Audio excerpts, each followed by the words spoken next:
how do you handle criticism as a monk content creator? I think this is a very important question. Yeah, so you all can imagine and even consider me as a celebrity Buddhist monk. Some people even call me as the TikTok monk or TikTok TikTok monk. 911 monk. I've gotten it all. So when it comes to criticism in one's life, your life and my life, um, the Buddha says that this is part of the eight worldly winds, where there's pain, there's pleasure, where there is happiness, there is sorrow, where there is fame, there is defame. So yeah, became this. I never wanted to be a celebrity, and all of a sudden I tried out the TikTok thing, and kaboom, here I am. And years later, of course, you're gonna get all sorts of praise and blame. You getting people calling me, oh, I'm a scam, oh, I'm a fake, oh, I'm all this. And it's just like it just sounds to me. It just Yeah. sounds. It's no different than a frog trying to Yeah. climb a tree, and people call the frog all sorts of names. You're a loser, you're a frog, you're slimy, you can't make it, you'll never make it to the top. And the frog's like, what? Like, whoa, all I hear is like these really awesome sounds. So I'm just gonna keep on crawling up the tree, up to great height. And that's pretty much it. And I teach people how to deal with praise and blame. Even the Dalai Lama this year, with the kid sitting on his lap, and culturally he was playing with the kid. I mean, on live TV, the man's very mindful. Mind you, the man is an actively living Buddha in his tradition of the Vajrayana tradition. So he's very alert, aware, awake. He's not sitting there with dementia and Alzheimer's playing with this child, but they painted this picture like he was a pedophile. And I'm just like, well, I guess the Dalai Lama doesn't exempt from the eight worldly winds. So what makes me think I exempt from the worldly winds of fame and defame?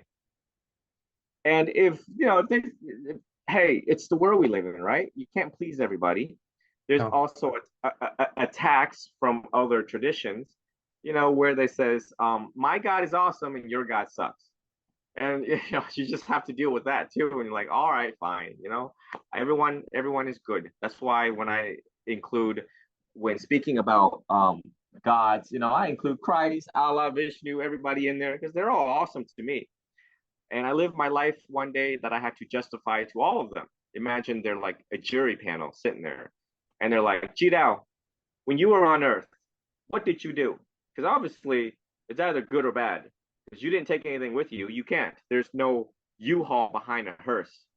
So when you die, you take good things and bad things that you've done with you. So now justify yourself. And every Christmas I go out to the nativity and I give teachings on morality and ethics. And I said, one day you're gonna have to face Christ, and you're gonna have to face all your gods. So how have you lived your life? And these are defining moments of you.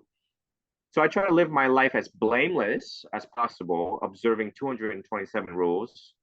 And I would imagine I'm the most uniform monk out there in the world. That is, I try to carry my phone with me and share my life as things are progressing. So earlier I said I was training these two monks within my arena. And if you go on my YouTube, you will see that journey. Um, and you will see how things unfold in my life, the struggles, the good times, the bad times. You see it. I don't like hide these things from people, and because it's part of suffering in life. So suffer with me. Suffering is awesome. Suffer with me. And when praise and blame comes, I'm not moved by it. I'm not moved by praise or blame, because the Buddha taught me to cultivate myself as a rock. And as long as everything is within ethical guidelines, moral guidelines, and legal guidelines, we're good.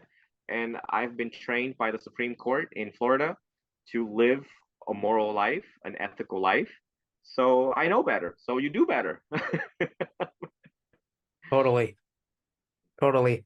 I feel like the frog analogy, it's just a great way to just live life regardless of being online, regardless of being a content creator or not, because I feel like even if you like agree on yourself that I don't really care what other people think about me, it takes so much so much time to actually like deconstruct that, because every behavior you do right now is all dependent on how others will think of me. um I think you cannot run away from that. It just takes a long time. And obviously it might be really easy for you because you're all in this, you have that worldview of like they're all sounds.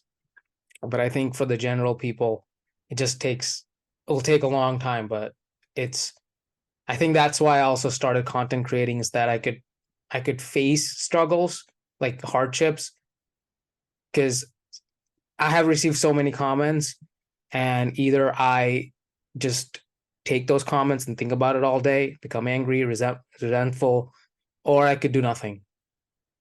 Right. So The, it's the I, it's and the one the one thing is, I mean, you got firsthand experience of what it's like to encounter Chi, which is you texted and you got an immediate text back. And I said, sure, I would love to do this. And boom, you sent your calendar, booked it. So, I think any responsible holy man in the, arena of helping people in the religious order, should, always ask themselves, when questions come, how do you answer them? And how do you justify a righteous, holy life? And like I said, people, they're like, "Oh, you're scamming people because you have a million followers," and I'm like, "Well, there's three schools of Buddhism I could choose. This is the only school that cannot ask for anything but a cup of water. I cannot ask you for a dime. I cannot ask you for a car ride. I can only ask for a cup of water."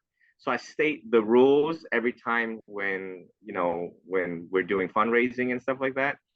As I state the rules so people know that this is the school I belong to, as it ensures purity and integrity of the teachings of the Buddha, and it is what it is.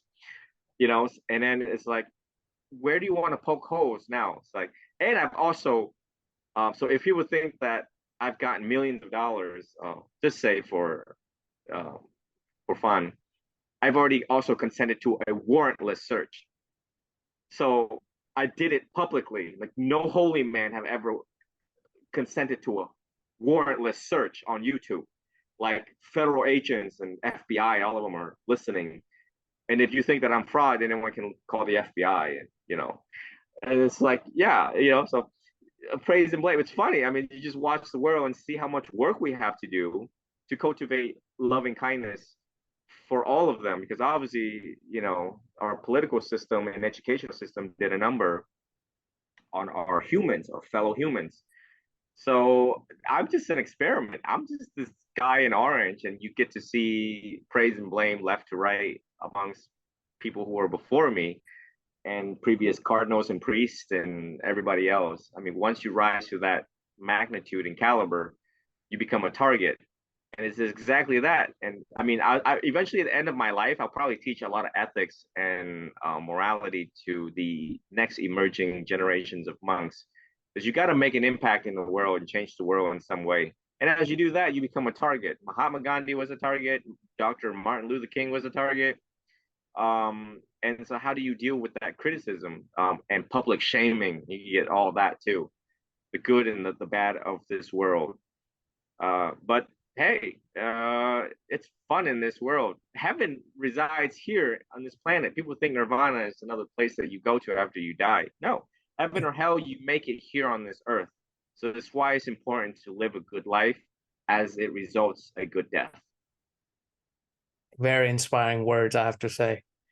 Um, I do feel like people are really sensitive in this day and age, but that could be a topic for another discussion. I do feel